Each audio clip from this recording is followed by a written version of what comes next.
दर्शक बंधु आज गुरुत्वपूर्ण खबर जानिबा पई भिडियोटी को शेष पर्यंत देखंतु। ओडिशा उपरे एक अत्यंत भयंकर विपद माड़ी आसुछि। समुद्र मझिरे बात्या मंथा रुद्ररूप नउछि। ओडिशा उपरे एହାର प्रभाव अक्टोबर 27 संध्यारू आरंभ हेबो एवं अक्टोबर 28 29 रे सबुठु अधिक रहिबो।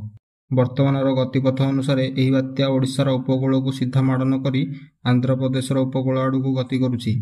किंतु एही बात्यार वर्षा और पवन ओडिशार बहु जिला को बड़ क्षति करिबो। सेहीपरि दक्षिण ओडिशार गंजाम, गजपति, रायगड़ा, कोरापुट और मालकानगिरी एठारे अधिक वर्षा हेबो, जहाद्वारा बन्या और भूस्खलन मध्य होइपारे। सेहीपरि पुरी, खोर्धा, कटक, केन्द्रापड़ा, जगतसिंहपुर, बालेश्वर एठारे प्रबलरू अति प्रबल वर्षा एवं पवन बहिबार संभावना रहिछि। समस्त प्रभावित जिले में धान फसल नष्ट हेबार पूर्ण आशंका रहिछि। चाषी माने तुरंत फसल सुरक्षित रखंतु। आज संध्या परठारु कौनसी माछ धराली समुद्र मध्यकू आदौ जातु नहीं। समुद्र कूल लोक मैंने तुरंत बात्या आश्रयस्थली को जीवाकू प्रस्तुत रुहतु। आपणक पाखरे 24 घंटारू कम समय अच्छी, जहाद्वारा आपन को सतर्क रहा पड़ो।